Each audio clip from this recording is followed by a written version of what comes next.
Today I'm going to show you how to make brandy balls.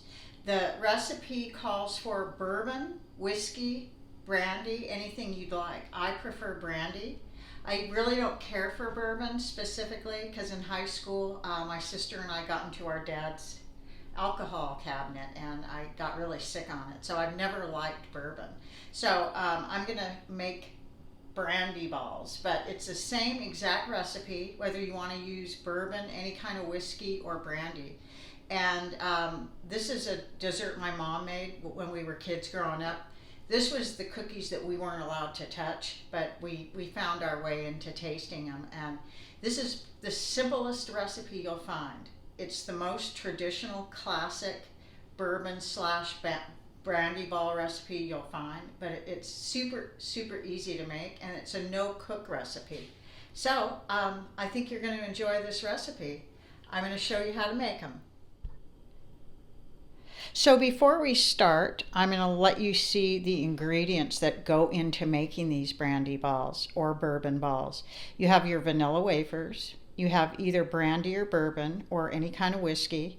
You have pecans. You have powdered Hershey's cocoa, and you have light Caro syrup, and you have powdered sugar. Now the Caro syrup has to be light because dark Caro syrup is very different. It has molasses in it, and we're not looking for that flavor. So we're going to get started, but these are the ingredients you're going to need. So we're going to need a half a cup of chopped pecans. So we can start with chopping the pecans. And you want these semi-fine.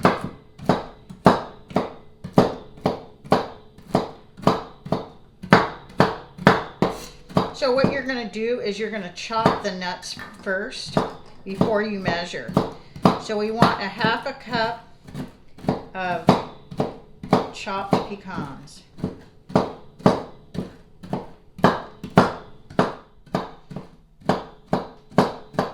So this looks like about how you want them. Kind of a rough chop, not overly fine. So here's our half a cup. We want a half a cup of nuts. Let's see how many we have.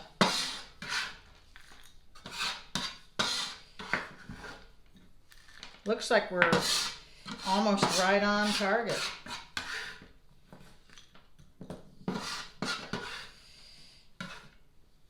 So we're maybe just a slight bit under. We could go with this because it's close enough. Okay, the next thing we're going to do is we're going to take our vanilla wafers and we're going to place them in like a plastic Ziploc bag.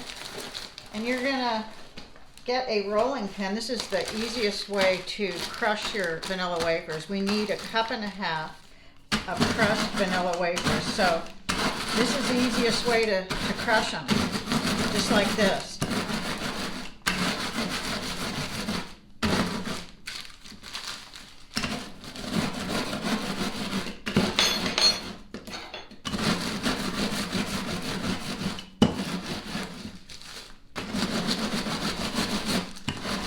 So you'll keep crushing, and then you're going to measure 1 1/4 cups. Okay, this is how your vanilla wafer should be real fine. So now we're going to measure out a cup and a half. So here's a cup. I'm hoping we have a cup and a half. If we don't, we'll just crush more.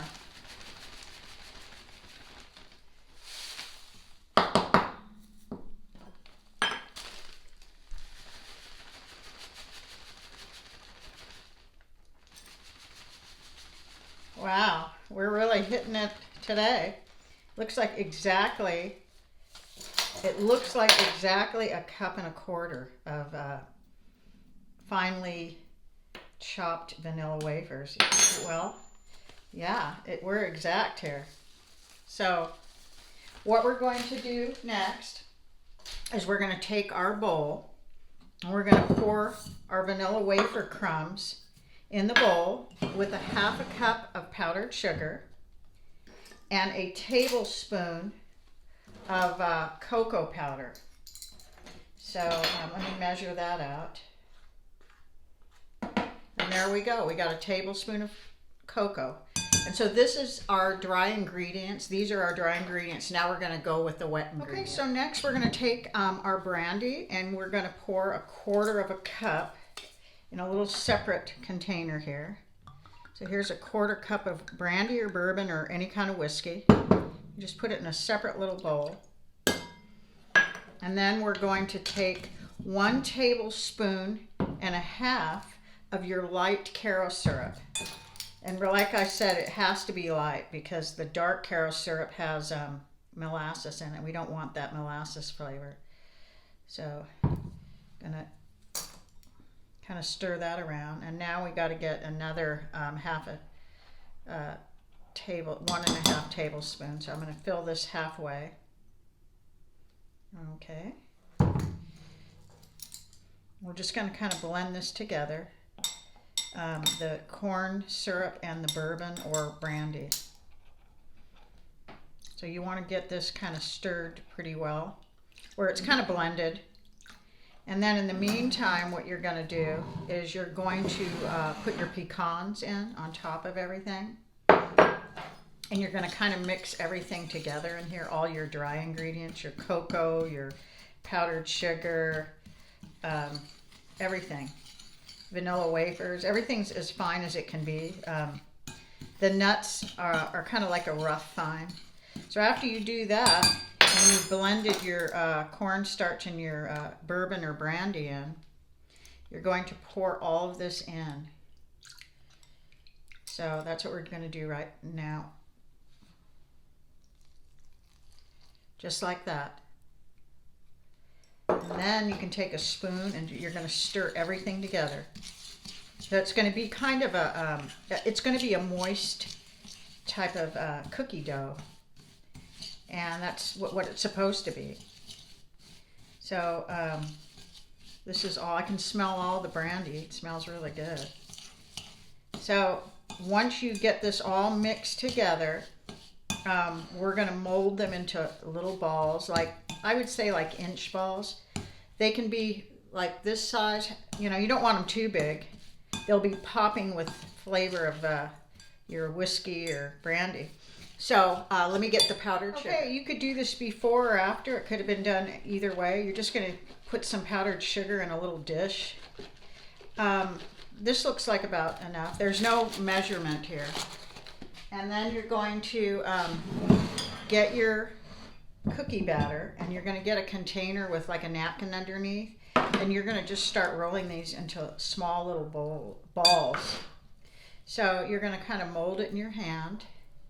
And you can make them bigger than this if you want, or about this size, however large you want them. Then you just roll them in the sugar, just like this. And that's what they're supposed to look like. And then you're going to place them in your little container or on a dish. I can make this one maybe a little larger. So they're wet, and that's how they're supposed to be. So we're going to just continue to roll all these. And they're probably not going to be like 100% round because they are really wet and sticky kind of.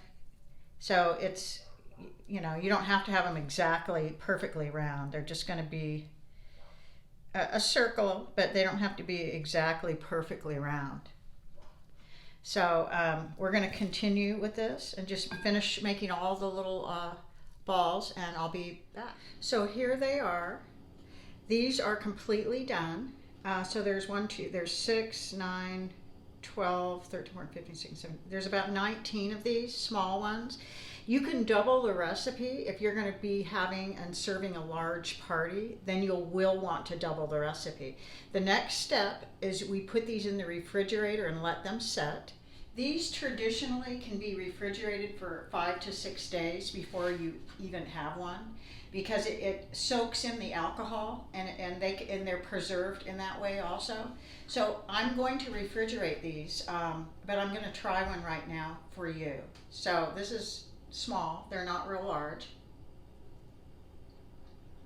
And they're bursting with like a cocoa whiskey flavor, brandy. They're super good, but they're gonna be much better after they set. It takes a couple hours for them to set, but if you want the full effect and the full flavor, you wait about 5 days. But you can really taste the alcohol. It's strong and it's just good. It's the way you want it. But these need to set, and you might want to try one after a couple of days, or you might want to try one first like I am. But the best way to eat them is after they've been in the refrigerator for a while. So I hope you enjoyed this recipe, and I hope it turns out wonderful for you for the holidays. It's a perfect New Year's and Christmas recipe to make. Thank you.